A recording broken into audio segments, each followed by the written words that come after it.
Si vous regardez ces images, c'est que vous êtes certainement en pause cigare. Et vous avez bien raison.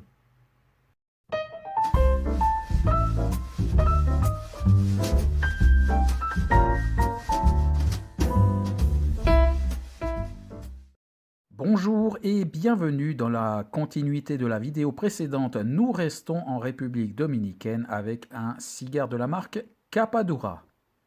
Vous connaissez les habitudes de la chaîne maintenant et on s'arrête quelques instants sur l'origine de cette marque.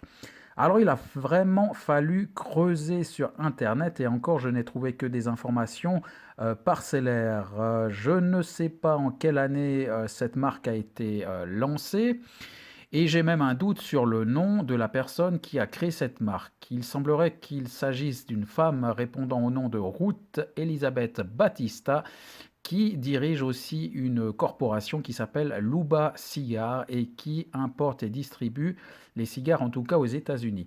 Ce qui est par contre sûr, c'est que cette marque est fabriquée à la Tabacalera Don Esteban, donc basée en République dominicaine, et que cette fabrique de tabac confectionne des cigares pour 8 marques, dont la marque Samana, et d'autres marques alors vraiment beaucoup moins connues, une marque qui s'appelle Stanislas, une autre Orient Express, Private Label, et donc la marque Capadura. Il est intéressant de noter que sur le site, la Tabacalera Don Esteban se présente comme une fabrique modeste qui n'a pas l'intention de concurrencer les gros poissons et que son but est simplement de grandir lentement mais avec la qualité. Et d'ailleurs, il est précisé que tous les cigares qui sortent de la fabrique sont des œuvres d'art, des pièces d'art uniques et au goût reconnaissable. Et c'est intéressant donc de voir si cela va se confirmer à la dégustation. À noter également que cette marque de cigares n'est pas distribuée en France et en Europe. Les deux marchés qui semblent privilégiés sont l'Autriche et la Suisse. Voilà. Précision faite, on se rapproche de ce cigare en cave depuis avril dernier, dégusté le 11 novembre. Il s'agit du Capadura série 808 Petit Robusto. Donc, comme son nom l'indique, le format est un petit Robusto d'une longueur de 10 cm,9 un diamètre de 1,98 ou 1,98 cm, un ring de 50 donc.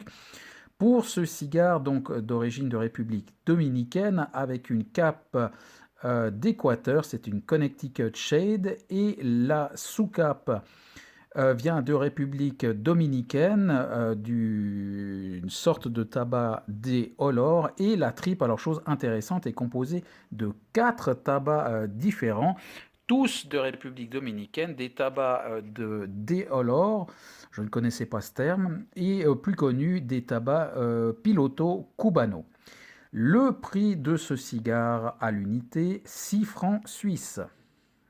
Au niveau du visuel, on découvre une cape de couleur Colorado qui semble assez bien tendue, relativement régulière et finement nervurée. Cela se confirme au toucher, donc une cape relativement lisse. Avec une légère souplesse au niveau du toucher où je ne détecte aucun point dur ni aucun point mou. Au niveau des parfums qui s'échappent du pied, c'est plutôt un café doux type cappuccino, des effluves de cuir jaune et un tout petit peu de sous-bois. Au niveau des arômes incrus, on peut signaler alors tout d'abord qu'une fois la tête coupée, le tirage est vraiment très aéré et ça c'est toujours un point un petit peu inquiétant. Les saveurs qui arrivent en bouche au tirage accru ont une texture relativement douce et crémeuse et rappellent un cuir très lointain. Une fois notre cigare allumé, alors au niveau de la palette aromatique, au premier tiers, se dégage dès les premières bouffées une certaine amertume végétale, herbacée, qui rappelle bizarrement ce goût un peu amer que vous avez après avoir mâché des feuilles de salade type rucola ou dents de lion. Pour ceux qui connaissent, c'est assez étonnant, je dois dire. Cela fait suite, ou plutôt cela fait place assez rapidement à des notes de cuir donc que l'on retrouve et de café noir. Par la suite arrivent des notes légères de sous-bois, un petit peu vertes et le café qui est toujours présent en fond. Arrivé au deuxième tiers, alors on note un retour de l'amertume que l'on avait au début mais en plus léger, mais il s'estompe à nouveau relativement vite pour laisser place à des saveurs qui rappellent des écorces d'arbres et un espresso, café torréfié qui est toujours là. À l'entrée du troisième tiers, la cendre tombe et j'en profite pour faire un dégazage, ce qui va permettre au cigare de retrouver des saveurs de cuir assez doux et un café relativement crémeux. Par contre, sur la suite, la fin du cigare et du troisième tiers, le cuir va se faire plus intense, mais pas désagréable. On peut noter également alors une combustion vraiment très régulière, très belle, avec une fumée assez blanche, assez douce et généreuse. Par contre, assez peu de longueur en bouche. Au niveau de la cendre, donc une belle cendre bien compacte, par contre un peu plus friable sur la fin. Et comme je l'ai signalé, donc il y aura eu un dégazage pour cette dégustation qui aura duré 54 minutes. Les notes maintenant avec le visuel, 8,3 sur 10, une bonne note, pas grand-chose à lui reprocher, un visuel non plus pas exceptionnel, mais vraiment très beau, très agréable. Donc cela lui vaut cette bonne note également pour la qualité de fabrication, 8 sur 10, à part une légère souplesse, il n'y a pas grand-chose vraiment à lui reprocher avec cette combustion régulière, cette belle cendre, un peu friable sur la fin qui péjore aussi un petit peu la note.